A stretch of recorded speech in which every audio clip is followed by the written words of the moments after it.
public health effects. I now recognize myself for 5 minutes to give an opening statement. And where is the opening statement?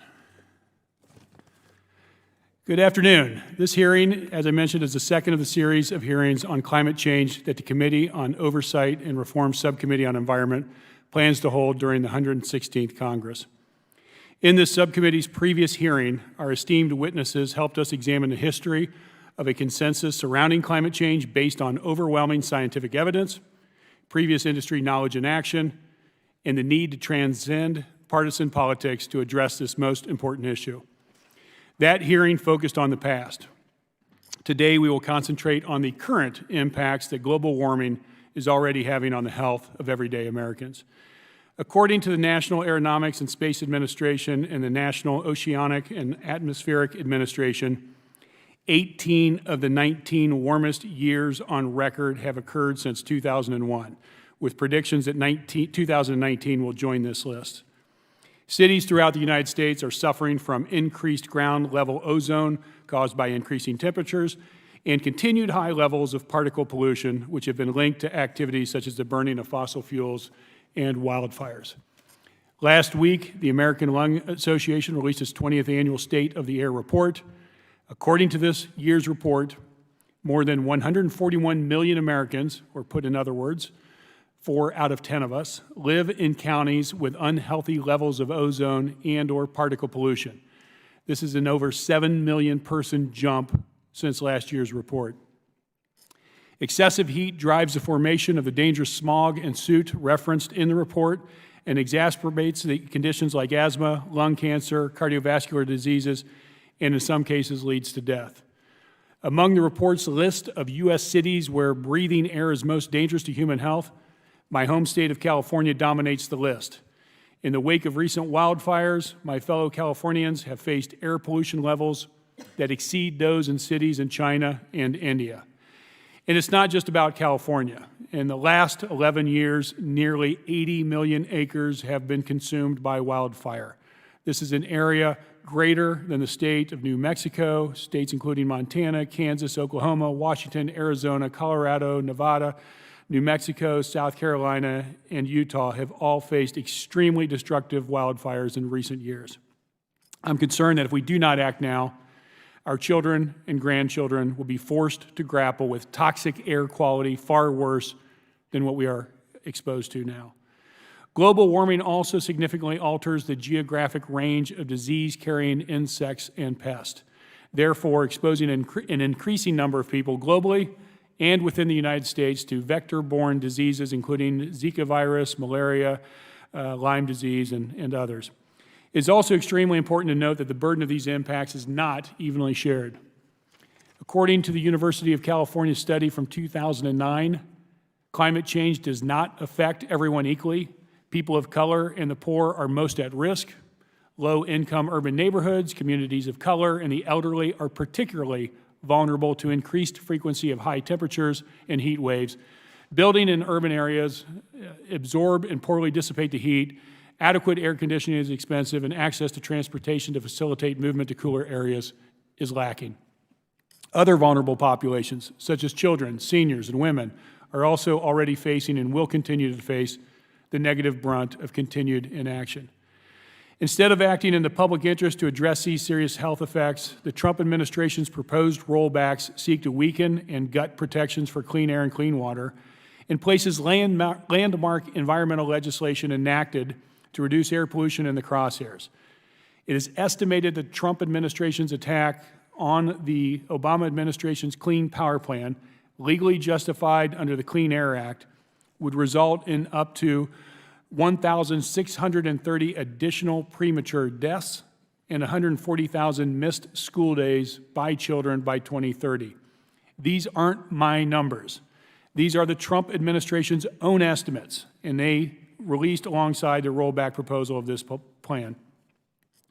Additionally, the current administration's reopening of the National Clean Car Standards, a determination that lacks reasoned analysis and fails to offer reasoned explanation, has already been met with legal challenge from a coalition of 18 state attorney generals from states including California, New York, Illinois, Iowa, Virginia, and Maryland.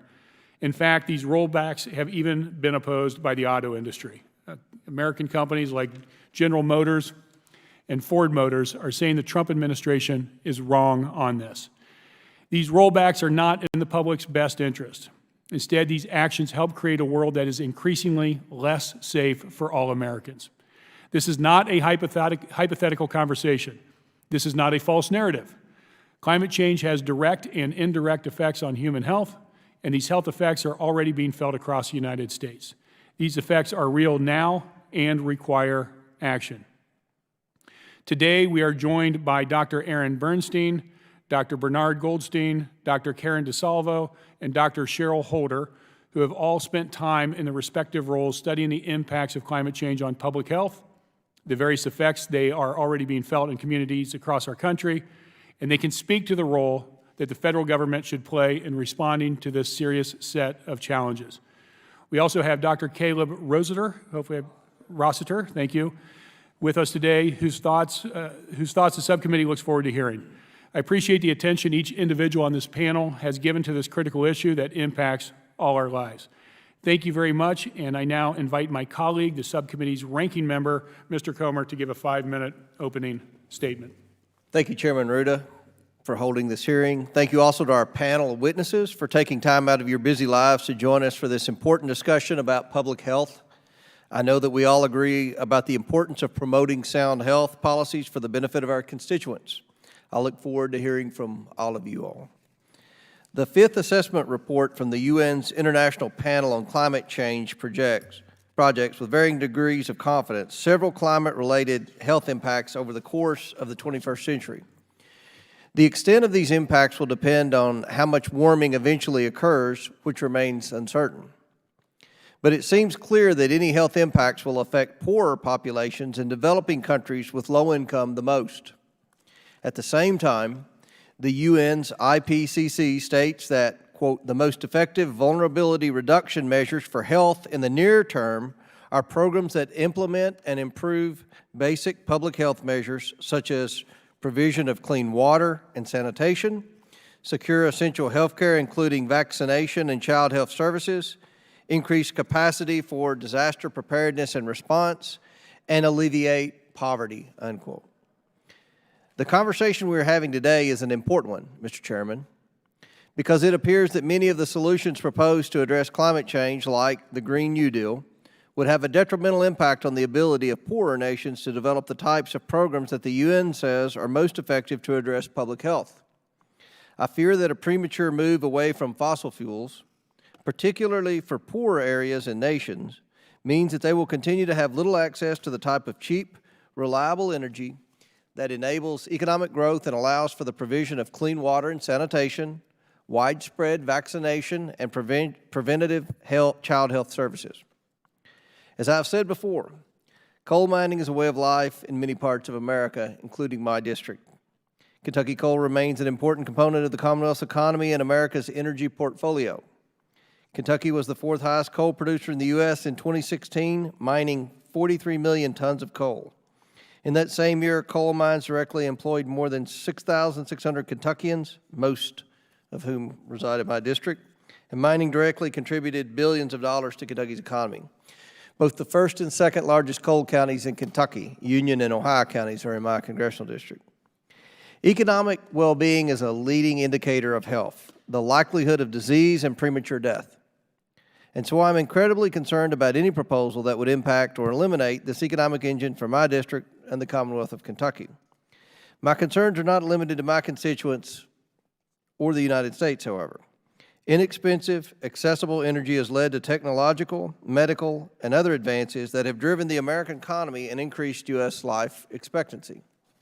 Of course, we still have work to do to make sure that those public health advancements are shared by all of society, including our most vulnerable citizens such as the elderly and the poor. But I'm also concerned for populations in developing nations, those where the majority of people still do not have electricity in their homes. I am eager to hear from our witnesses how we determine the right balance. On the one hand, there is a push to promote policies to address climate change that put obstacles in the way of access to cheap, reliable energy. On the other hand, we want to promote policies that expand basic life-saving health services like clean water and sanitation to the poorest populations in the world. Those policies are most easily and quickly achieved with access to inexpensive fossil fuel energy that, by all accounts, will remain significant sources of worldwide energy for many years to come. As I said, Mr. Chairman, these are important questions, and I thank you again for holding this hearing and for our witnesses being here today. Thank you, and I yield back. Thank you. Now I want to welcome our witnesses, Karen DeSalvo, MD, Professor of Medicine and Population Health at the Dell Medical School of the University of Texas at Austin, Bernard D. Goldstein, MD, Professor Emeritus, Environmental and Occupational Health Graduate School of Public Health of the University of Pittsburgh, Aaron Bernstein, MD, Co-Director of the Center for Climate Health and the Global Environment at the T.H. Chan School of Public Health, Harvard University, Cheryl L. Holder, MD, Associate Professor and Co-Chair of Florida Clinicians for Climate Action, Herbert Wertheim College of Medicine, Florida International University, and Caleb Rossiter, PhD, Executive Director of the CO2 Coalition. Please stand and raise your right hands, and I will begin swearing you in. Do you swear or affirm that the testimony you're about to give is the truth, the whole truth, and nothing but the truth? So help you God. Thank you. Please be seated. Let the record show that the witnesses answered in the affirmative. The microphones are sensitive, so please speak directly into them after you've turned the power on in front of you. And without objection, your written statement will be made a part of the record. With that, Dr. DeSalvo, you now are recognized to give an oral presentation of your testimony. Thank you, and good afternoon, Chairman Ruda and Ranking Member Comer and distinguished members of the subcommittee. Thank you for the opportunity to testify on the important topic of protecting the public's health. My message to the committee focuses on 3 areas to build more resiliency in the face of extreme weather and climate change. These efforts will strengthen our community's ability to withstand, adapt, and recover. First, we should strengthen our public health infrastructure to support a shift from responding to crisis to building capacity. Second, we should set higher expectations for the healthcare system to support their patients and be better stewards of resources. And third, encourage partnership between public health and healthcare, especially in models that leverage data and technology. My recommendations are born mostly from my experiences as a doctor and a public health official in New Orleans, a place that is no stranger to extreme weather events. I want to share a story today, not from my time at Hurricane Katrina, but rather a more recent one that could happen almost any day, any place in America from an extreme weather event. It happened after Hurricane Isaac made landfall in 2012, and though New Orleans had not flooded, we did have a widespread power outage. Once the major systems like hospital had power restored, we turned our attention to restoration for the rest of the community. And we had heard that there were seniors across the city struggling in the summer heat and wanted to provide help to those most in need, particularly those who could be electricity dependent, like those on oxygen. In the absence of good data to drive our efforts, I had to resort to going door to door to door, mostly in high-rises that were subsidized housing, to assess the need to inform prioritizing power restoration based upon who we saw. It was a heartbreaking view that I got as I went in those many apartments of social isolation, physical isolation, food insecurity, many challenges, particularly for the seniors that we visited. This inefficient process spurred us to want to have a more proactive solution. So we worked with HHS to leverage Medicare data to more efficiently identify community members who are electricity dependent in an effort called Empower. It's now scaled nationwide by HHS to help public health in disaster response like the one I described, but also to support resiliency. It's now nearly 14 years since Hurricane Katrina passed, and in those years, the nation has really made remarkable advances in our ability to respond to and recover from extreme weather events of all kinds. The performance of the public health and healthcare systems to extreme weather events like Hurricane Harvey or the California wildfires highlight our improvements, but remind us that there are important areas where we can and should do more, especially for the most vulnerable in our community. First, the public health infrastructure needs strengthening to meet the rising health challenges of our nation. In addition to addressing epidemics like those from opioids, public health also has an obligation to protect the public from health challenges arising from climate change. For example, they will need to continuously assess projected health burden from extreme weather events. To do their job, the public health infrastructure needs flexible, sustainable, and enhanced funding. The annual outlay for public health infrastructure is anticipated to be $32 a person annually. Based on our current national investment from federal and local dollars, there remains a $13 per person gap in annual spending to provide adequate public health infrastructure to assure that all people in America have the public health protection they should expect. Second, healthcare systems have a responsibility to their patients in the face of climate-related disasters, and moving towards population-level care management and payment models will help with that accountability, especially if these models address all needs, including mental health. Healthcare also has a responsibility to become more climate adaptive and reduce the healthcare sector's carbon footprint, in keeping with recommendations from Healthcare Without Harm and those from the National Institute for Environmental Health Sciences. Though the private sector has been taking action, the committee could ask CMS to strengthen the expectation of building an adaptive and resilient healthcare infrastructure by making it a requirement in the CMS Emergency Preparedness Rule. And third, strong partnerships between public health and healthcare are essential, particularly those that strive to be more efficient and effective by leveraging 21st century tools like data and technology in the way that we did in the work of Empower. A great example of this is Air Louisville, a collaboration that used GeoTracker devices to follow the use of asthma inhalers by frequency and by place. The information guided the care plan for the healthcare system for those patients, but also enabled public health to do targeted efforts to increase tree coverage, to identify alternate truck routes for reducing emissions, and to ultimately lead to improved health outcomes and lower cost for citizens.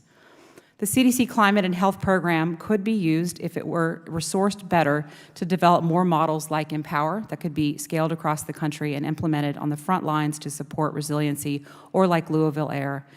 Thank you again for raising the profile of the need to better protect Americans from the public health impacts of climate change and extreme weather events. I look forward to your questions. Thank you, Dr. DeSalvo. Dr. Goldstein?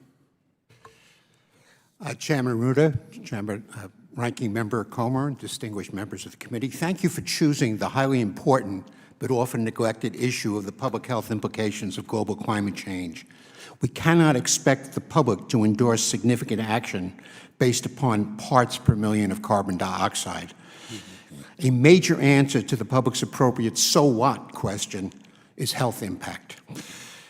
In the framework of public health, primary prevention is defined as totally avoiding the problem. Secondary prevention is early detection and change in habits to avoid consequences. And tertiary prevention is lessening of the already occurring medical problem.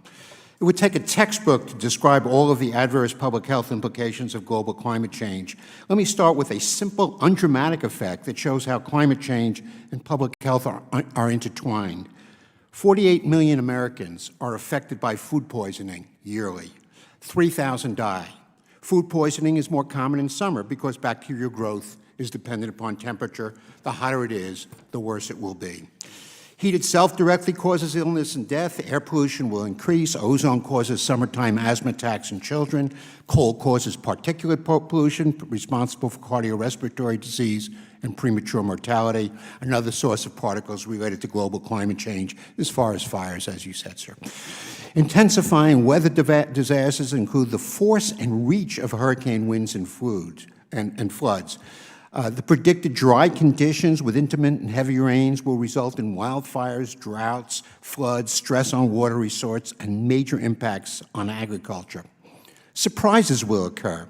Unexpected contamination of our corn crop with aflatoxin, which is a cause of liver cancer in tropical countries, occurred in 2012 under weather conditions that mimicked what can be expected from climate change. The cost was estimated to be upwards of $1 billion. Particularly at risk are disadvantaged populations. I've worked on improving federally qualified health centers that have treated such populations located in our areas of our southern states affected by hurricanes and by the Deepwater Horizon oil spill. These clinics will require more support. Well, what can Congress do? Bipartisan support for primary prevention approaches has occurred in the past. The Montreal Protocol to replace CFCs was passed unanimously by the U.S. Senate. Many who erroneously claim that humans are not primarily responsible for global climate change seem to now agree that global climate change is occurring. Or whatever its cause, it is thoughtless not to be preventive in dealing with its consequences, particularly as there are nothing we can do about alleged causation by sunspots or a wobbly Earth. A bipartisan approach occurred in the last Congress on what is perhaps the greatest threat to public health, that of war, and particularly in our nuclear era. An attempt to remove funding for the Global Climate Change Program from the Defense Authorization Act was defeated because over 40 Republicans joined with Democrats to retain this program. Our military gets it. There's also bipartisan support for the rebuilding of American infrastructure. Congress needs to consider global climate change in this bill. Strong bipartisan support exists for STEM education. We need more Americans who understand science, who will recognize that having the 5 hottest years on record in a row is more meaningful than the quibbles raised by climate deniers. Importantly, global climate change is worthy of both a comprehensive approach that includes nuclear power and recognizes the forcing role of population growth. It also should be looked at through we also should have a situation in which basically every congressional act is looked at through the lens of global climate change if it's pertinent. For primary prevention, we need to accelerate the reduction of greenhouse gases. We need to do it as soon as possible, and we need to recognize that with only 5% of the world's population, the United States cannot do it alone. With all due respect the balance, to respond to Ranking Member Comer's important point about balance, the Paris Agreement was about balance. I end with a lesson from an old fable. We all know about the 3 little pigs sent out to the world after being warned about a big bad wolf. We also know what happened to the 2 pigs who dallied, one building a house of straw, another a house of twigs. The survivor was the pig who took the warning seriously and whose foresight and hard work protected the pig's home. Well, that's a form of secondary prevention. But we also need primary prevention. Before its huffing and puffing blows our house down, we have to kill that wolf. Thank you. Thank you, Dr. Bernstein. Chairman Ruda, Ranking Member Comer, members of the subcommittee, I'm delighted to be here this afternoon to speak with you about climate change and health. I should mention at the outset that I'm a practicing pediatrician at Boston Children's, and my primary responsibility is the care of children. As a doctor, I have cared for children with asthma whose lungs have been so damaged by contaminated air that they were scarcely able to breathe. I have sat with parents whose children had Lyme disease as they worried about whether their child's half-paralyzed face will ever get better. I have cared for children who no longer had a will to live, having survived floods that at once washed away their homes and their peace of mind. And I've held in my own arms infants whose brains were deformed by Zika virus, whose prospects of living a healthy life vanished before they were even born. What ties all these experiences together, I am sorry to say, to those communities in this country who depend upon fossil fuels, that it is our reliance on fossil fuels, which when extracted from the earth and burned, damage our children's health through climate change and through the air and water pollution they produce. You, as members of Congress, have a choice. You can choose to continue to support policies such as the $20.5 billion of taxpayer money given by Congress to the fossil fuel industry each year that enable our current heavy and disabling reliance on fossil fuels and allow more children to struggle to breathe, more children to contract disabling and fear-stoking infections, and more children to live in a world that is increasingly unpredictable and unstable. Or you can choose to lead, as so many cities, states, and countries have begun to do, and create a healthier, more just, and sustainable path. I will share facts in my testimony that demonstrate how replacing fossil energy with cleaner sources has immediate and local health benefits, which can lessen health epidemics that are foreclosing on our children's health and futures right now. We are already approaching an expenditure of nearly $1 trillion on the 3 disease categories I will mention today: asthma, obesity, and mental health disorders. Let me begin by talking about asthma. 1 in 10 children in the United States carries a diagnosis of asthma. Asthma afflicts substantially more children who are poor or African American. 1 in 5 children who are newly diagnosed in the United States with asthma receive that diagnosis because they breathe air that has been polluted by fossil fuels.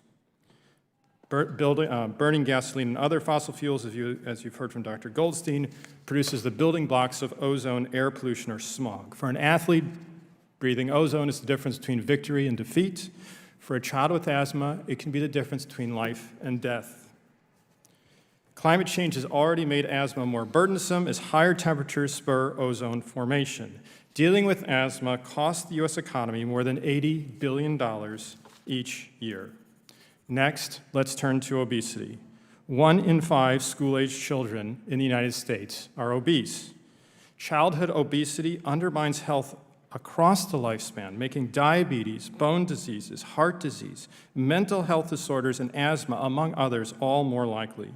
The obesity epidemic in the United States is so extreme that this generation, this current generation of children that we all know, may be the first in our nation's history to live shorter lives than their parents. And the expense of obesity to the U.S. economy and healthcare sector is staggering. At a cost of $190 billion a year, obesity alone saps 1% of GDP.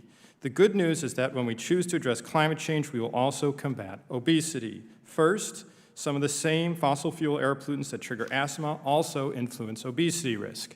Second, providing safe and accessible means for people to walk, bike, and use mass transit will help turn the tide on obesity. And third, eating diets rich in plant-based foods and with less red meat can prevent obesity and the diseases that accompany it.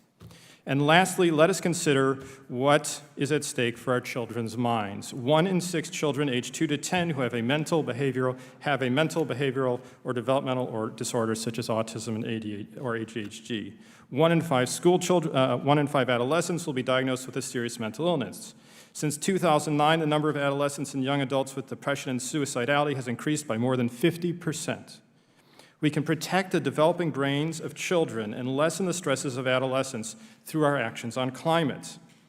Particulate matter, mercury, nitrogen dioxide, and polyaromatic hydrocarbons, all released when fossil fuels are burned, contribute to these conditions. Some $200 billion per year is lost to our economy dealing with mental health disorders in youth in this country. Among the neurodevelopmental disorders, more than $150 billion are spent on dealing with ADHD itself. We can do something about this. Planting trees and other vegetation can reduce urban heat, buffer air pollutants that contribute to neurodevelopmental and mental health disorders, and evidence increasingly shows directly prevent mental illness itself. Some believe that climate action is too expensive.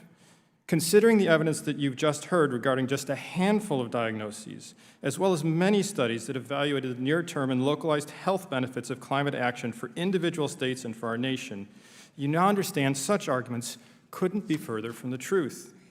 When the health value of climate actions are taken into account, time and again, the benefits far outweigh the costs of transition.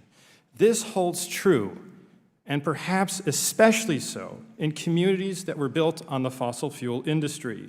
So I cannot underscore enough that any plan to decarbonize must plan for the welfare of the families and children in these communities where poverty is already too common and opportunity too scarce. We must not leave anyone behind. In the end, as we come to realize the toll that climate change and the use of fossil fuel exacts on the health of our children today and how climate action can make them healthier today, and as we realize that we must choose to act on climate change to protect their world so that they and their children can continue to enjoy it as we have, as we realize that we cannot afford the health costs of inaction, our children are counting on you to do what's right.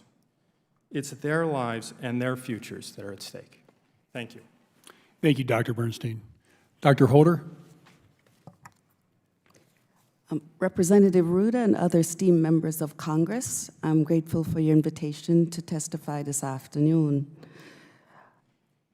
In the spring of 1980, I submitted my senior thesis to graduate from Princeton University, and I wrote about the importance of psychological factors in identifying the root causes of hypertension. In my research, I found that external circumstances like poor living conditions, lack of control over life choices, exacerbated hypertension. One of the major takeaways from the research was that we cannot deny the impact of outside world on a person's health.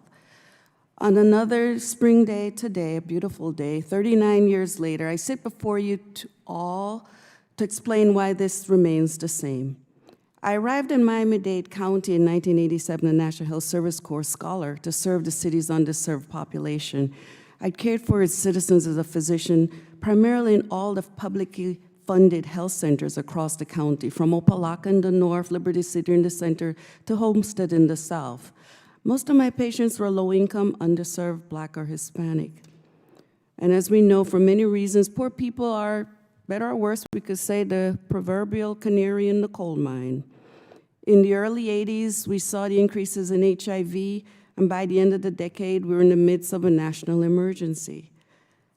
The pattern is repeated with substance abuse, obesity, early mortality for middle-aged men, and other health issues. We saw all this before in our poorer communities. Today, I'm an associate professor, Department of Humanities, Health, and Society at the Florida International University, Herbert Wertheim College of Medicine, a fellow of the American College of Physicians, and 30 years of practice, I still mainly treat people without insurance. And even now, again, we're seeing the same mistakes that caused millions to die before. 20 of the warmest years in recorded history have occurred in the last century, with the most recent 5 years being the hottest. I want to share a story with you that I hope will make you real what life is like for a family with small children trying to survive in the multiple consecutive 100-degree days in homes with 2 rooms, 1 window, and no air conditioner. My university, we do a home visit program we call Green Family Foundation Neighborhood Help. And with medical students and nursing students, we went into this home in Little Haiti. It was June 2016, it was hot. When I opened the car door, I felt like the lifting of the lid on a grill and when you were grilling some food, and it was just left too long. My students were so excited to meet the family, and she met us at the door wearing a lovely white t-shirt, her hair pulled back. She was so proud to invite us in her very tidy, sweet home. We stepped in the front door, and instead of a couch, there's a double bed with a toddler sleeping quietly. She directed us to some chairs that were set out at the foot of the end of the bed, but not quite in the kitchen. And this is where we would do our visit. As we settled in, we found ourselves sort of breathing a little bit uncomfortable because the humidity and the hot air was a little bit hard to inhale. But the discomfort was short-lived because we wanted to face and talk with her and her family, but we felt the sweat in our shirts, we felt the sweat dropping, the ink had dropped on the page because we were just sweating. Despite our efforts without AC, we could not hide our discomfort. She humbly got up and moved the fan from the baby and pointed towards us and offered us water. We said, absolutely no, we took the water, but leave the fan on the baby. We understood what was happening.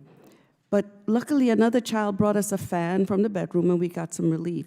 We said nothing of the heat, and we continued to visit and wrapped up in about 30 minutes.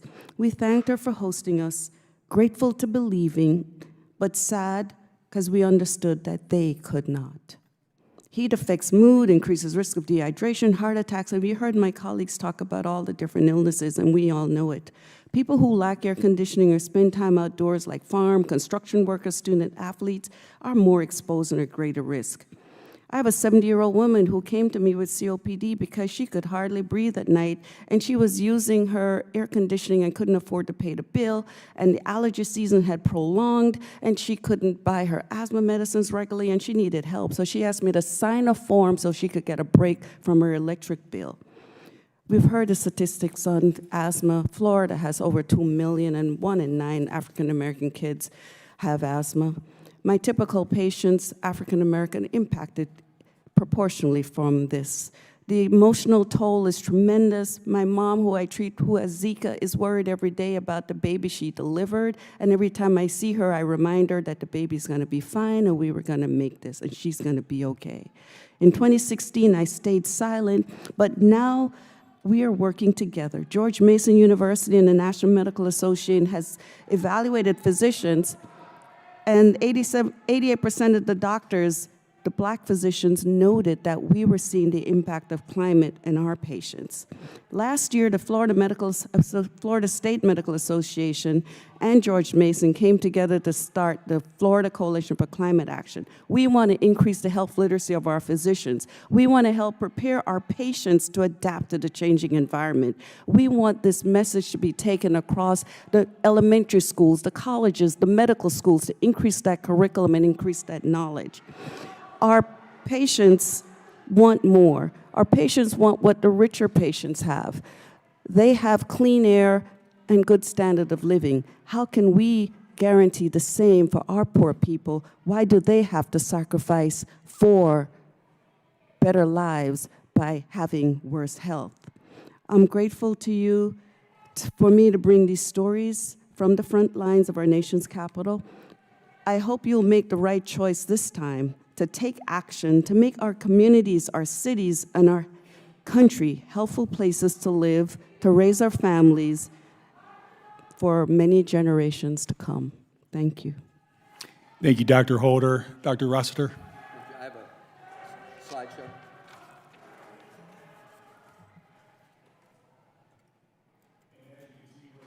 Democracy in the background at work. Thank you, Chairman Rhoda and Ranking Member Comer. As a former congressional staffer, you need this.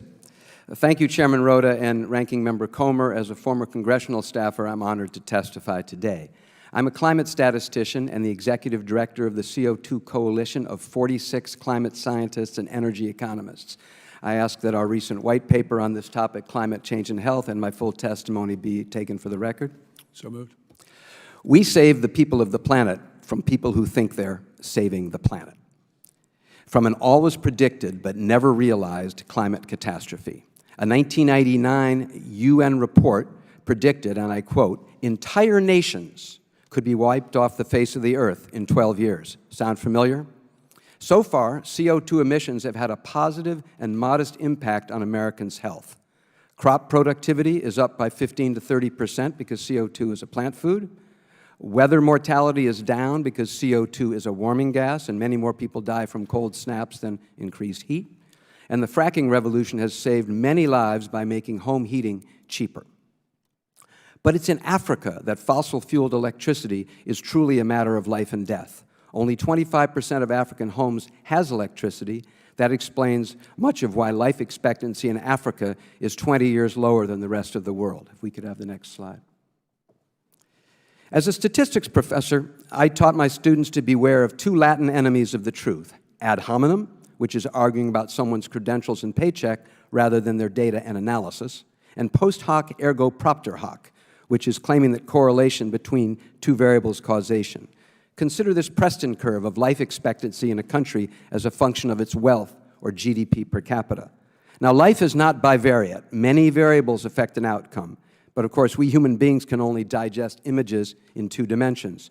So we often use graphs like these, which imply a strong causal relationship, but only when we're confident that removing the effect of other important variables would not change it. This is one of those cases. This is one of the strongest findings in public health and social science. Being wealthy saves lives. You see that if Africa can move from all those dots at the sub-$1,000 per capita level just up to the $2,000 per capita level, millions of lives will be saved. Reliable energy, reliable electricity, in turn, plays a huge role in getting wealthy and being healthy. Reliable energy means that Africans don't have to cook and heat with wood and animal dung, dramatically reducing lung and heart disease. It means that water can be purified for safe drinking, dramatically reducing the largest cause of infant mortality. Next slide, please. This is a typical rural African dwelling. Next slide, please. Inside it, people cook and heat with fuels that rob them of years of their lives. Next slide, please. This is the million-strong Cape Flats in South Africa. Under apartheid, this was dark. This is the great achievement of free South Africa: universal electricity and, as a result, clean water for all. A grid of fossil-fueled electricity would not only eliminate deadly indoor air pollution, it would also end deadly outdoor pollution from the dieselization of Africa. Factories, hotels, offices, and wealthy homes fire up their generators when the daily brownouts and blackouts hit. Mr. Chairman, you wouldn't want to be within a mile of a diesel generator in Lagos, yet no square mile is without one. But of course, for all their benefits to wealth and health, what if fossil fuels and their carbon dioxide emissions really have led to climate catastrophe? Now, science is the testing of hypotheses with data. The data are what country singer Porter Wagner used to call the cold, hard facts of life. Using only the IPCC's words and data, Professors Roger Pielke and Judith Curry prepared these coming slides showing the extreme weather and rate of sea level rise have not registered any statistically significant change during the recent period of warming that was partially induced by CO2. Here are the cold, hard facts of life from the IPCC. Rate of sea level rise, it says on there, no increase from when natural warming was the driver in the first half of the 20th century. Drought, no increase from that time. Next slide, please. Floods, no increase. Next slide, please. No trends in cyclones or hurricanes in North America. So climate catastrophe may happen, and we need to maintain vigilant scientific inquiry, but hasn't happened yet. Last slide, please. The IPCC, as the ranking member has said, says with, quote, very high confidence that the best ways to save lives is provide clean water, sanitation, vaccinate children, prepare for extreme weather, and help people get out of poverty. We agree with the IPCC. We are part of that scientific consensus. But those solutions today are not possible without cheap, reliable energy. At the moment, only fossil fuels can grow the food, drive the cars, dig the minerals, build the products, boost the economy, and provide preventive and care health for the sick. And that's good. Thank you, Mr. Chairman. Thank you. I now recognize myself for 5 minutes of questions. And I'd like to start out with, again, thanking all of the witnesses for coming today. The goal of this hearing was we've got multiple phases. The first phase was what we knew about climate change, when we knew it, and why we didn't do much about it, which we had that hearing a couple weeks ago. The hearings we're having now in this phase, the present situation, is to address the human toll and the economic toll of climate change in the present. And many of you provided obvious statistics showing that there's a clear relevance into what we're seeing climate change's impact on the human toll. And I would like to start out with Dr. DeSalvo, because in California in 2006, my home state had a 14-day heat wave where we saw about 36 million people directly affected, 16,000 emergency room visits, 152,000 outpatient visits, $5.4 billion in damage. And that was over 10 years ago. So as we see this increase in wildfires, as we see increased abnormal storm patterns across the globe, do you see the impact of the cost, the embedded cost in healthcare continuing to increase? I think, first of all, you raise a really important point, which is that the impacts of extreme weather events fall in many corners, not just on those that are trying to respond on the front lines and the individuals, but there are actual costs associated with it in the healthcare system. And the folks that are largely impacted by things like heat or wildfires are those who already have a lot of chronic conditions or are predisposed to needing medical care or are older, seniors, and have more challenges. And so the cost drivers there are likely to be higher anyway. So somebody with a senior with heart failure and emphysema that needs to go to the emergency room because of the air quality from a wildfire is going to have additional added cost. I think that anecdotally, that's certainly been my experience as a doctor and in public health, that when there are events, people who are sicker end up in the hospital. That's just sort of logical. I think what we're going to need to learn in a more quantitative fashion as a country is what is the cost of the changing of extreme weather events, of climate change, and how will that be impacting the healthcare budget that we have as a country, especially since a lot of that will fall on the public budget, Medicare and Medicaid. And I think one thing the committee could do is work to get a shared set of facts that we would all understand and know about what the annual cost is of people presenting into the healthcare system because of events like wildfires. And if you don't assume the incredibly small percentage of scientists out there who don't believe climate change is actually being caused by humankind, and that if we focus just on the healthcare, Dr. Bernstein, just the fact if we had cleaner air, cleaner water due to using renewables versus fossil fuel, there is a clear impact, correct, in the cost of healthcare? Yes, I mean, we spend, as I alluded to in my testimony, hundreds of billions of dollars related to natural disasters. I would like to set the record straight about Mr. Rossiter's testimony. As a physician, I have to look at all the facts, and what Mr. Rossiter told you were some of the facts. In his testimony, he did not mention heat waves.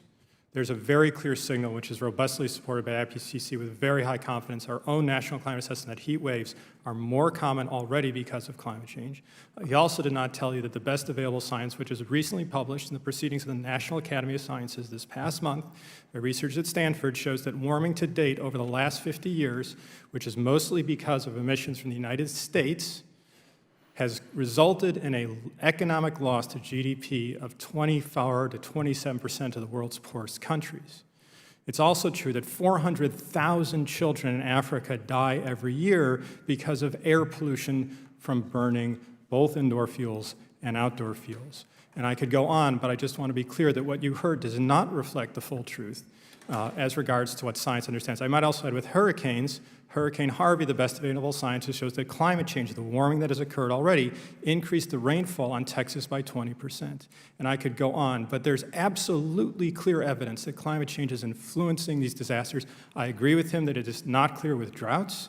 Wildfires, I should add, there's compelling evidence that wildfire risk in places like California and the West has gone up by as much as 50% because of warming to date.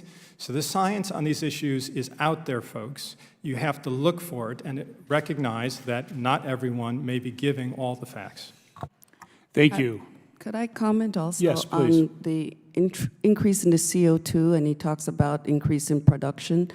It does impact the trees, and that's where I see it, because the allergy season is longer. The trees are flowering more. We're having more vibrant flowering of all trees, which then creates more asthma and more allergies.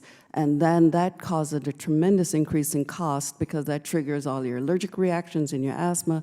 So directly the cost, and you can look at who gets asthma more in one country, in this country, Black folks who live more in polluted environments resulting from the fossil fuels. So the cost is already being borne by population significantly. But CO2 increase is increasing our flowering and worsening our allergies. Thank you. The chair now recognizes the ranking member, Mr. Comer, for 5 minutes. Yes, Chairman. Dr. Rossiter, what are the best steps we can take right now to improve public health in poorer nations? Wouldn't you say that clean water and sanitation, as well as increased capacity for disaster preparedness and response, are essential elements to be addressed when seeking to improve a nation's public health? I would say there are two major ways to increase life expectancy in Africa dramatically. That's the same as saying there's two major ways to reduce infant mortality dramatically. The chart that I showed you was life expectancy. If you saw a chart for infant mortality, it would just be reversed, meaning poor countries have very high infant mortality. A typical African country is losing 80 children out of 1,000 before the first 2 years of life. In the United States, we lose maybe 8 to 10, and in Sweden, it might be 5. I mean, you don't get much lower than that. So I would say there are two major ways. One, obviously, is economic, and one is government action. On the economic front, what's happened to China in the last 30 years clearly shows that the real driver of life expectancy is economic growth. China has engaged in a massive experiment using fossil fuels to boost its economy.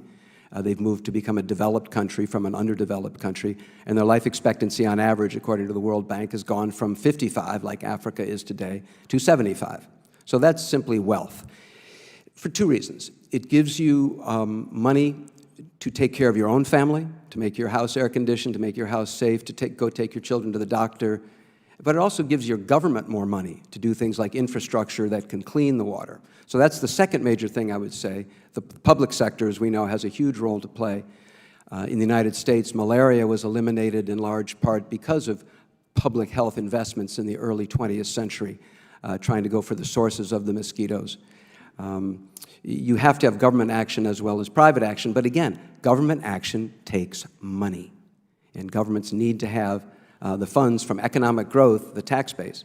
In a sense, South Africa, where I've been a professor and have worked much of my professional interest has been on South Africa, they made a deal at the end of apartheid, which is the whites got to keep the economy and the majority got to keep the government. So the economy continued to grow, and the tax revenues were provided to the government, and that's why you see nearly universal electricity and clean water, which is very rare in Africa, and it has tremendous impact on infant mortality. So both economic growth and sound government health investment is how you get your dramatic reductions. I want to ask you a question about coal because, a lot of the people that are leading the movement here with various different climate change proposals are very anti-coal. They always cite coal as a dead or dying industry. My district, we just opened a new coal mine this week. It's on my Facebook site, the news article about it. Really, now this new coal company is the biggest payroll, best average wage in this rural county. I mean, it's a viable industry that's it's attacked daily by many on the other side of this issue. My question to you is,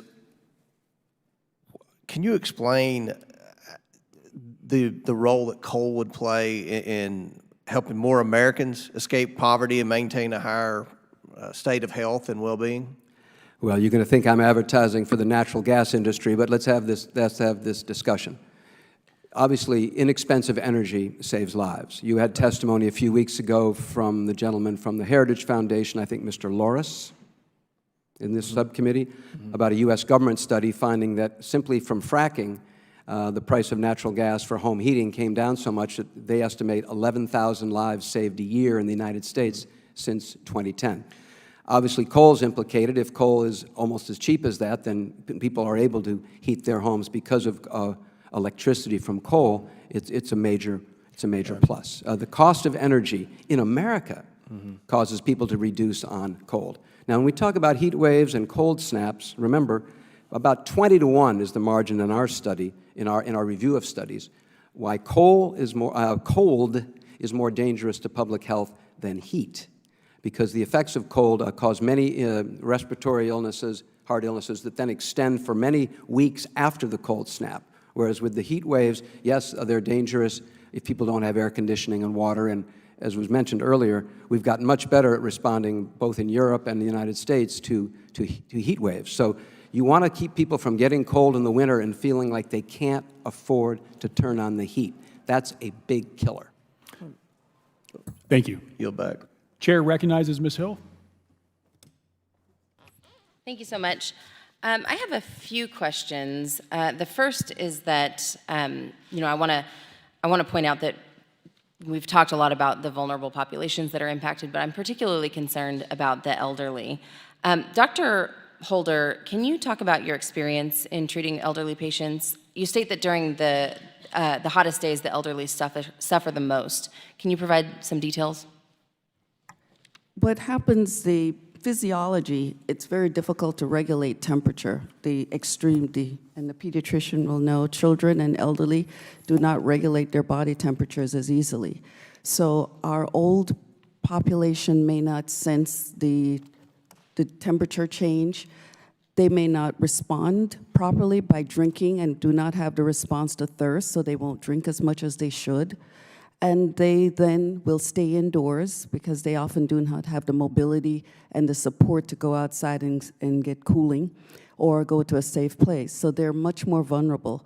In inner cities, big cities, and in South Florida, we see that problem with our elderly, just dehydration, heat exhaustion, and in the worst situations, we often end up with heat strokes and admissions and death. But in my population, why I try to tell that we don't want to wait for the end of the catastrophe and the heat strokes. We want to have awareness earlier. Like when my patient came in with her bill, asking simply just to get a waiver of her electric bill because she couldn't pay the bills, that was a beginning sign that she was having problems handling the response to the heat that she needed to do. And why should she be the one to have to go all the way to death in the emergency room and eventual death in response to this? We know it's happening. Thank you. Dr. DeSalvo, in districts like mine, fast-growing brush fires are a reality we face far too often. In fact, just last year, I was forced to evacuate my home in Agua Dulce in Los Angeles County as houses and acres of ranchland burn nearby. So I'm familiar with the dangerous air quality that results from these fires. I'm also concerned about that impact on the elderly, and I'm wondering if you could briefly describe the health risks of the elderly population during a wildfire season. Yeah, I think some of the really concerning outcomes of those wildfires included some seniors that were just unable to evacuate because they had mobility issues, they didn't have transportation, they had hearing impairments, they didn't know about the event coming. There's a whole list of reasons why they're at higher risk, and there was increased mortality not only in those wildfires of seniors, but also in storms like Hurricane Harvey, Hurricane Katrina. We see that as a really recurring theme because they have physical and social challenges that prevent them from being connected and being able to access resources. But I'd love to just highlight this one really important point, which is it absolutely in the crisis of disaster, they are at higher risk. They are also at risk every day, and there are just even minor things that we should be doing to really support resiliency. We do want to be there for them in disaster, but I would love to see us lean forward more to build their capacity and make sure they're connected to resources and people so that they can be stronger if an event does occur. Great. And this is to several of you, many older adults depend on Medicare for their medical needs once they're eligible. Based on the testimony we've heard today, it sounds like there could be additional need for medical care for the elderly as temperatures get warmer. Dr. DeSalvo, Goldstein, and Holder, would you agree? Absolutely. Unfortunately, we don't want to spend the dollars that way, but we do have to be prepared. And would you also, I guess, yes, Dr. DeSalvo and Dr. Goldstein? I agree. Yeah, for the physiologic reasons that you heard, they're just more prone to having medical problems when there's heat or cold. Do you agree that it's imperative for more research to be done to determine the exact costs that taxpayers would need to pay if we do not act to mitigate the effects of climate change?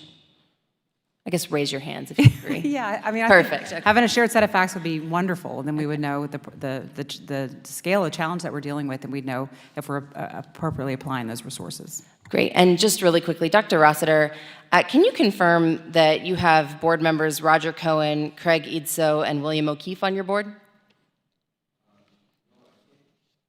No, I can't. Read me the names again. Roger Cohen, Craig Idso, William O'Keefe. On my board, no. They're not on your board? No, ma'am.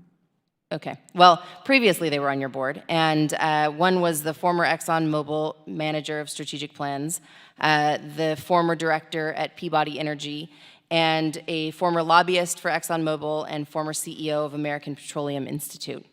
I think that's probably accurate. Okay, so just clarifying that the fossil fuel industry is directly funding your nonprofit. That is false and an ad hominem attack and has nothing to do with the data at issue here. But no, there is absolutely no funding for our organization and never has been from any fossil fuel industry. And do you know why? They have stopped giving money for science research about 6 years ago because of the sort of public relations cost of doing so. So they do not do that now. But the members They're beyond of the board, petroleum. members of the board have direct ties to the industry. No. But to me, it would be fine if they did. I mean, I have 46 climate scientists, energy economists. Thank you. Who have a variety of backgrounds. Okay. Representative Hill, thank you. The chair now recognizes Representative Gibbs from my home state, Ohio. Thank you, Chairman. I think it's sad that there's an attack on the fossil fuel industry that brings us the lowest cost of energy, plenty supply, and we've seen in this country a decrease in our carbon emissions in the last 10 to 15 years, mainly because of natural gas, and we've seen an increase in China and India and other places around the world. Dr. Bernstein, I was a little taken back a little bit when you talk about asthma in our children. When I'm thinking going back prior to all this climate change talk, prior to 1970, our pollutants, I think they still are our main pollutants, particulate matter, sulfur dioxide, nitrogen dioxide, carbon dioxide, and lead and ozone. Do you have any, can you kind of reflect a little bit what you thought the asthma rates were, like, I guess on per capita, based prior to 1970? Because you really, in your testimony, you really blamed a lot of the asthma on CO2 emissions. Let me be clear that the best science shows that 1 in 5 children today in the United States are getting diagnosed because of exposure to emissions from fossil fuels. The asthma rates, the data we have on asthma rates from the 1970s are not reliable because different standards were used to diagnose asthma. The diagnosis of asthma is not like a diagnosis of cancer.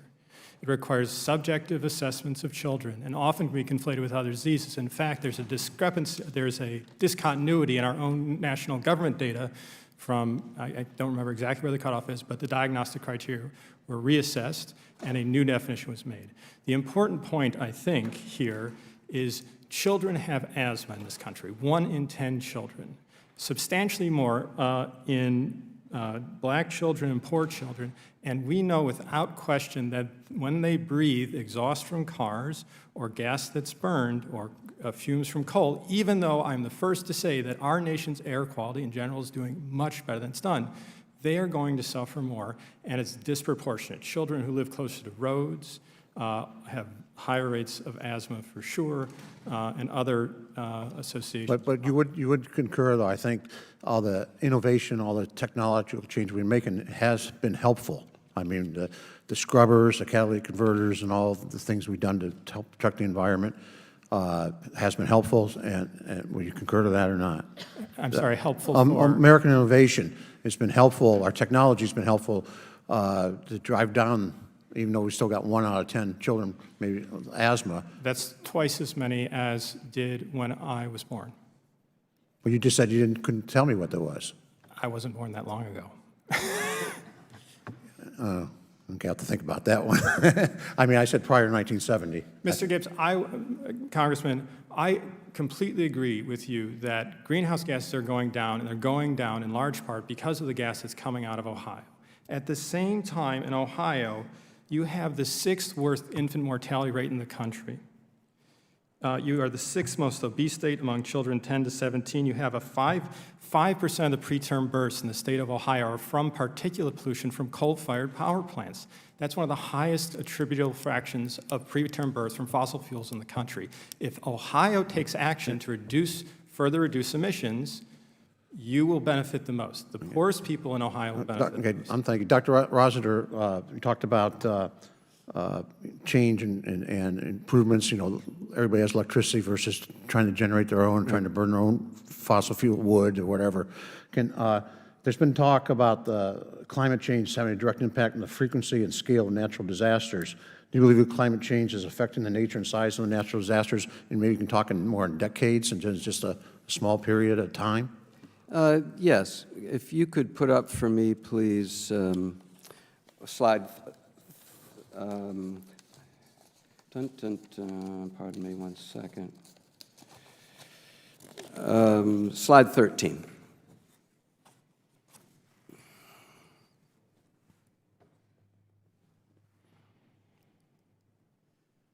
Good.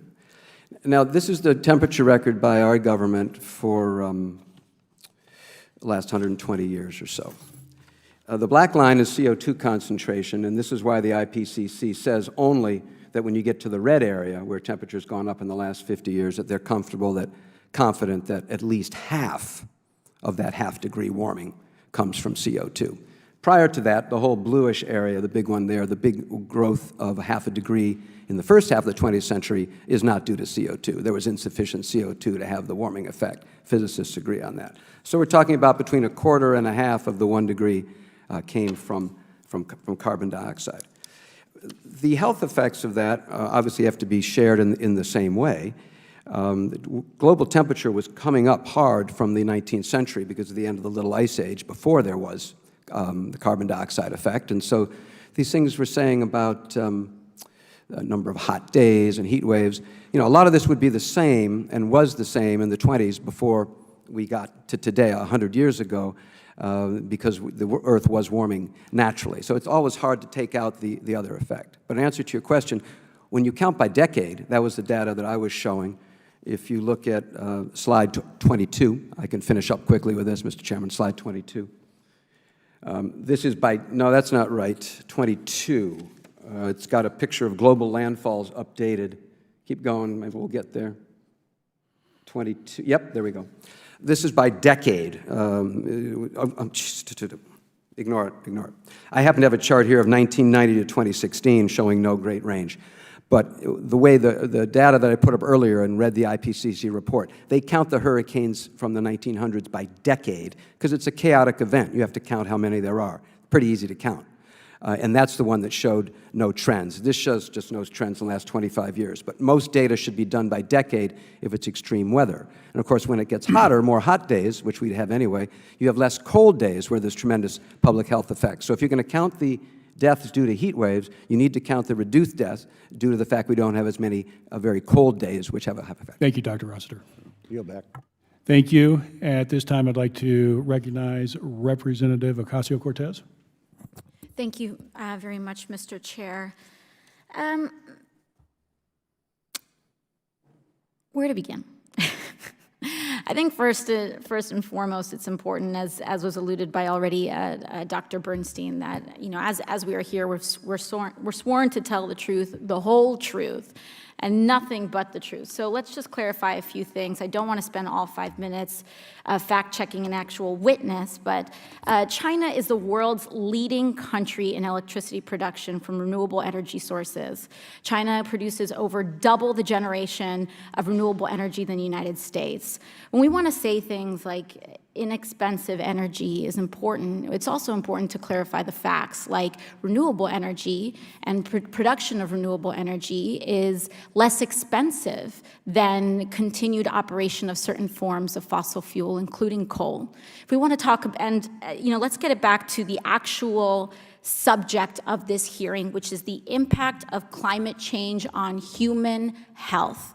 We are not debating whether climate change is real, and we are not debating any of those attendant effects. We are debating and discussing here today the impacts on public health and human health. So, Drs. Bernstein, Goldstein, DeSalvo, and Holder, do you all agree that climate change is currently negatively impacting the health of Americans? Yes. Dr. Goldstein, according to your written testimony, the last 5 years have been the hottest days on record for air and ocean temperatures. How does such extreme heat affect the lives of everyday Americans? The effect is not only on everyday Americans for lots of reasons. I mentioned everything from food poisoning to areas of things that we don't even consider, such as I worked in your district as a kid growing up, driving a truck in the Bronx before there was air conditioning. You just couldn't get much work done on hot days. And we talk about Africa, and we're talking about the increased heat in a place that's already hot. Just the ability to do work, the enervation that is caused by heat, is something that we have to take into account in any of these approaches. You bring up an excellent point. I spent a brief amount of time living in West Africa, and there I had actually contracted malaria. And I remember even really reflecting on the economic effect of such diseases, which can be widespread. I've been seeing some reports here. I actually have a report here from a scientist in my district that has been studying the pathogenic impacts of climate change, the potential spread of diseases and bacterial diseases. Have any of you all heard about this potential effect from warming air and sea temperatures? Dr. DeSalvo? I think that's certainly one of the concerns, is that some infectious diseases like those that are carried by some kinds of mosquitoes or ticks, as there are changes in temperature, they're more able to live in new environments, and so that would be new infections that would arise that might be unexpected in those environments, and might be some things as different as Zika or West Nile, and some things like Lyme that maybe others are more familiar with. So there are areas in the country, let's say Dr. Holder, there are areas in the country that previously may see diseases that they've never seen before, whether they're spread by insects or whether they're spread by gastrointestinal bacteria, infections? Yeah, absolutely. We see the Aedes aegypti mosquito, which carries the Zika, chikungunya, and dengue. That range would be more subtropic. You're now seeing the range, the temperature that will live and pass disease can go all the way up to the Carolinas. Aedes aegypti is really particularly dangerous because it just doesn't bite at dusk and dawn. It bites all day. It lives inside. It lives everywhere. So that's the one that we know passed on the Zika that came into Florida last year. So the range has changed. Lyme disease gone all the way up to Maine. We're seeing West Nile virus. Vector-borne diseases will be pretty detrimental to the U.S. And Dr. Bernstein, you mentioned the impacts on mental health as well. And you would say that in the aftermath of some of these major natural disasters, the survivors, and particularly young people, tend to see mental health costs? Yes, there have been many studies looking at child survivors of disasters, wildfires, floods, et cetera, that have documented persistent symptoms, particularly of post-traumatic stress, so flashbacks and anxiety. Thank you. And Mr. Chair, I'd like to submit to the congressional record 2 documents, one on, from PBS, the legacy of Hurricane Maria and students in Puerto Rico who are now exhibiting post-traumatic stress disorder symptoms, as well as a testimony from Dr. James Servino on some of the pathogenic risk factors with climate change with respect to New York 14. Without objection, so moved. Thank you. The chair now recognizes Representative Gomez. I'm sorry, is he here? Oh, he just showed up. Well, I'm sorry, Representative Higgins snuck in behind my back. Come on, it's your 5 minutes time, please. Thank you. Because I was a police officer prior to being a congressman, and I learned how to sneak up on people real well. Mr. Chairman, I don't know if this happened in my absence, but I'd like to grant Dr. Rossiter time to respond during your questioning. Good sir, he was personally referred to by 2 of our panelists, I believe respectfully so, but with some rather pointed statements. Dr. Rossiter, did you take notes during that time? I surely did. Would you like to respond to those statements at this time? I would appreciate If you have not been granted that time yet. I would appreciate it. I'm sorry, sir. Please go ahead, Doctor. This You is my can use time. your 5 minutes as you see fit, so if Yes, you'd sir. like to proceed. I please appreciate so. it, not because I felt that there were unfair accusations. I'm very happy to be on this panel. I want to respond because I think they're incorrect. Our organization had 2 of its doctors, Jan Breslow of Rockefeller University, Wes Allen of Australia, produced this white paper which was submitted to the record recently, which was a sort of a monumental study of all the health effects of recent warming, whatever its source. And what's interesting is that their research found that, well, you saw floods already on a decadal base. There's no more floods or rate of sea level rise or hurricanes than there were, in the early 20th century. But when it comes to Zika and Lyme disease, we dealt with these in some detail here. It appears that CO2 and warming are minor problems in the spread of Zika and Lyme disease. A lot of it Lyme had to do with reforestation. Zika had to do with international air travel. Warmth is a factor among many other factors. But when it came to asthma, there's not a word in this report by these scientists about asthma because they felt it wasn't even worth responding to. Asthma, of course, with good epidemiological studies, as I'm sure Dr. Bernstein's referring to, it needs to look at the reasons people report, the reasons people treat, how they're measured. As you mentioned, it was measured different in the 1970s. It's such a complex area with so many factors that seem to be completely unrelated to carbon dioxide. Carbon dioxide at today's levels is about 400 parts per million, which is 4% of 1%. If you're on a submarine, you're probably going to get about 5,000 parts per million as you go out for your 6-month tour. Plants grow a lot better at about 500 or 600 parts per million, as we're about to find out. We've already gone up 15 to 30% during the fossil fuel area of plant productivity just due to that. So in each of these areas that are mentioned, the IPCC does not come to the conclusions that the other panelist who mentioned it has. That's why I didn't include them in my report. I'm happy to send back to the committee what we think about wildfires, which are, as discussed here, clearly influenced by so many factors about load and your safety measures and winds, which may not be related at all to temperature. It's extremely difficult to isolate a cause, but I think wildfires is it's a terrible public health problem. The smoke, we know in California, is a terrible public health problem. But linking it to there being more carbon dioxide in the atmosphere or a quarter of degree more temperature, I just don't think has been proved by the data yet. Let me ask, in my remaining time here, Doctor, thank you for your response. I wanted to give you an opportunity to address the statements from earlier. Do you concur? Do your studies concur? Are there any studies that disagree that the primary driving factor for public health is economic prosperity? I think that Preston curve I showed you earlier is one of the more widely accepted. It's rather common sense. Which shows that as you get wealthy. There's a direct correlation, and the availability of affordable energy is of course a cornerstone for economic development. So, you know, all of us here, we're here voluntarily, ladies and gentlemen. We appreciate you coming. We admire your passion and your beliefs.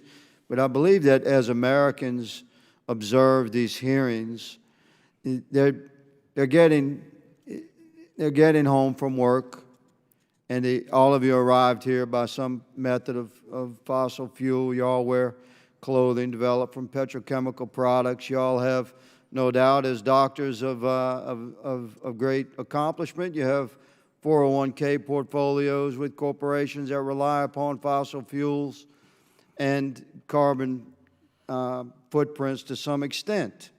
So I think it's important, Mr. Chairman, and thank you for having this hearing, that we have honest conversations about an all-of-the-above energy policy for our country, and that Congress supports, of course, the expansion of clean energy, but the inclusion of fossil fuels must be part of that factor for economic prosperity. Thank you, Mr. Chairman. Thank you, Representative Higgins. At this time, the chair would like to recognize Representative Gomez. Thank you, Mr. Chairman. Dr. Rossier, simple question. Do you believe in climate change or not? Yes or no? And it's an easy yes or no question. Very difficult. You have to define climate change for me. Okay. Well, we're not going to start. That answers it all. Thank you for being here. One of the things that I want to kind of really emphasize is the GAO, the federal government, everybody has said that climate change is happening. You can go and read the reports if you need to read those reports, but I think for the American people to say that you are asking what the definition is, then that gives us a hint where you're coming from. Growing up in Riverside, California, the Inland Empire, Riverside, I saw a time during the 1980s when we have so many days of what we call red flag days. We couldn't go outside to play because of the pollution in the air. California spent a lot of time to clean up our air. Then we also started, and a lot of those restrictions on emissions when it comes to tailpipe emissions from industry really did have an impact on our air quality throughout California. We started combating climate change to make sure that we would have a role in combating climate change, and we started reducing greenhouse gas emissions. Those had an additional co-benefit of reducing pollution and pollutants, right? They kind of go hand in hand. People get them often confused regarding reducing greenhouse gas emission and the co-benefits that go along with it, right? But one of the things I've noticed is that the people that are most impacted are people that are children and seniors, immigrants, poor and low-income families, rural communities, people of color, indigenous people, right? These are the people that are most impacted. And then oftentimes when we do pass, and these are the folks that are facing, poor air and water quality, they have issues, health issues like asthma, heat stroke, bacterial infections, heart and lung disease. If we can combat it, it has a positive impact. I was in the California State Legislature. One of the big issues I had is that the money from the Greenhouse Gas Reduction Fund wasn't going to the people that was most impacted, right? The poor. And having a lack of air conditioning and not having heat, which I did not have growing up, does make a difference on people's health. Also not having health insurance also has an impact on people's health. So climate change policies, I believe, anything we do has to prioritize the working class, the underserved, the underpaid, the struggling, those struggling against racial inequality, and those with pre-existing conditions. Dr. Bernstein, you have spent your career taking care of children. What are some of the impacts you are seeing on the children in low-income communities and communities of color? Specifically related to climate change, air pollution? Both. I see a number of them. We see heat exposures leading to problems for particularly kids with chronic diseases like asthma, diabetes. That causes their diseases to sort of get worse, either with breathing or metabolic problems. The air pollution issues that I alluded to in my testimony are quite apparent. As you talked about your childhood, when it's hot out in particular, we see ozone action days. Particularly problematic for children who are obese, who also tend to have asthma. So as we're trying to get children outside to exercise in the summer, we're telling them to stay inside because it's too dangerous to be outside. We see effects on infectious diseases, as I alluded to, Lyme disease. It should be clear, important to know that particularly, I'm sorry, Representative Higgins and Representative Gibbs are no longer here, but their constituents are actually substantially at risk for the diseases that are being moved northward. And it's not just Lyme. These ticks carry other diseases, babesiosis, anaplasmosis. Other ticks carry other diseases that are growing substantially. Yeah. I wish we can, 5 minutes is not a lot of time to kind of debate some of these issues, but I've seen it with my own eyes in California. And we have been leading the country when it comes to combating climate change and taking those dollars and reinvesting. I get it. You can actually reduce, if we focus on providing health care to people, you're going to have a bigger impact than just reducing climate change, right? But then the other side doesn't want to even provide health care to other people. So some of the arguments from the other side just infuriate me. And one of the things we're going to continue doing is really talking up climate change. And I understand the reduction of greenhouse gas emissions to reduce, combat climate change is essential. But the co-benefits that go along with it, including cleaner air and cleaner water, making sure people have better health outcomes, they're all tied together. And we're going to continue focusing in on that. Mr. Chairman, thank you for having this hearing. I really appreciate it, and I yield back. Thank you, Representative Gomez. At this time, the chair recognizes Representative Tlaib for 5 minutes. Thank you, Chairman. I want to thank all of you so much for your testimony in this critically important discussion about human impact on people's public health, especially women and children, when we do nothing about climate change.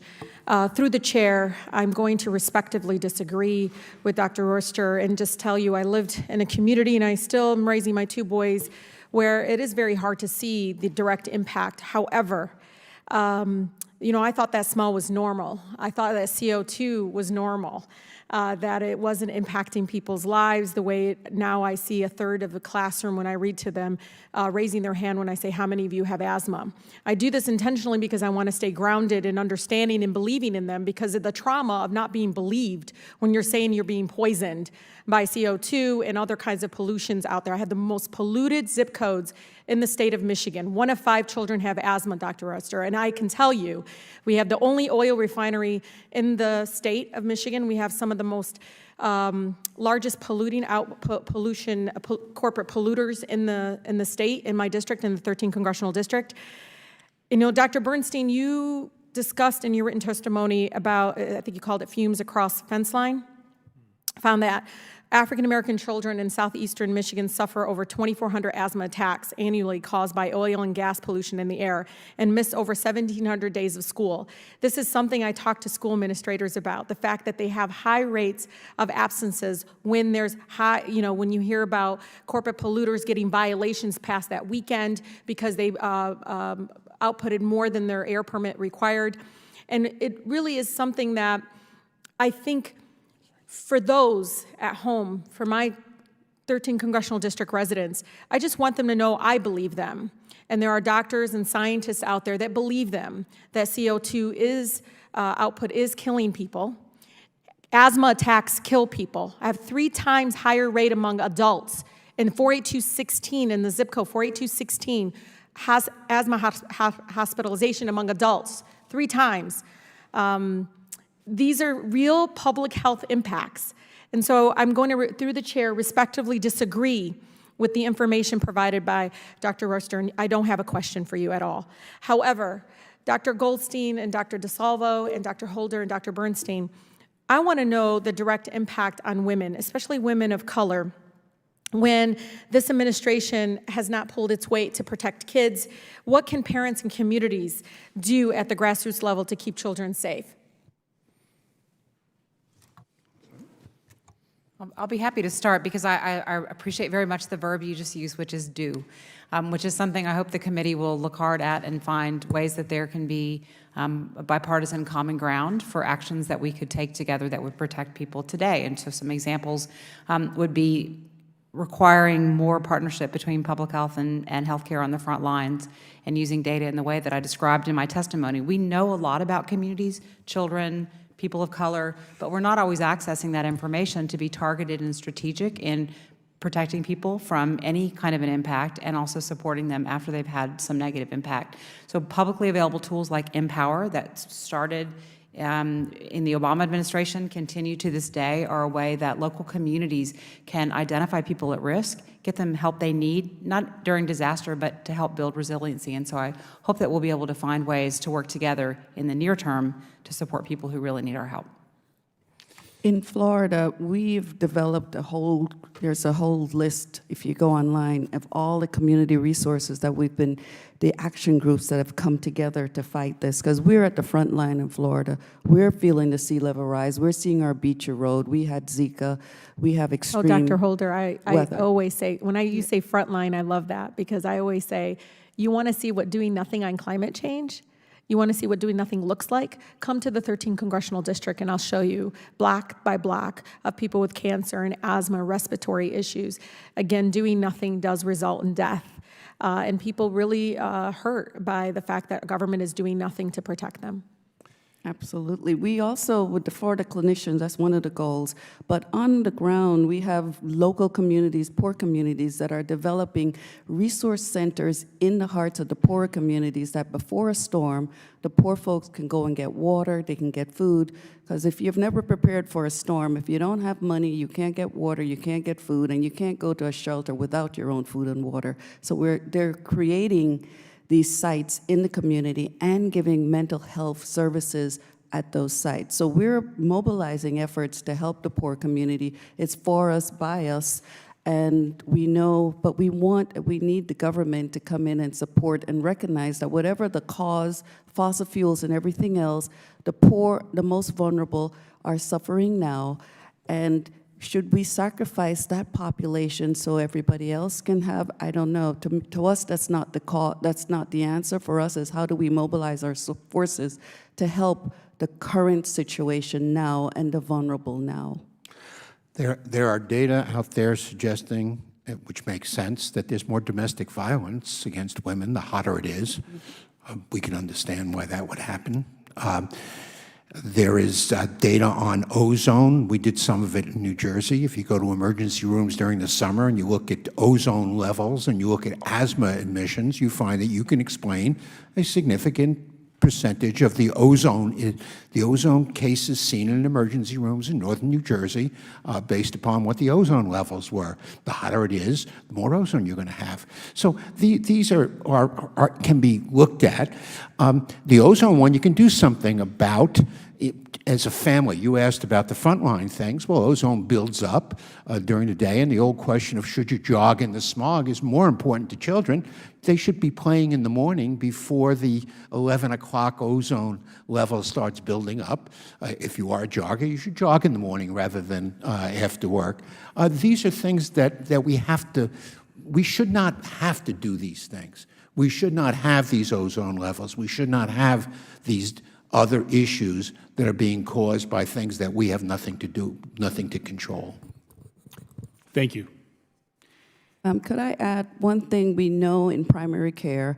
Women bring the kids, women come to doctors. So if you want to know what the impact is on families, we already know. So some of the data, it's nice to have, but if you've gone to the doctors, women are there. So the impact of climate and health and storm preparation, everything for the family, often disproportionately falls on the woman. And at night, I have to say, my postmenopausal and menopausal women are complaining to me because you got to get that temperature down to 73 degrees to sleep well.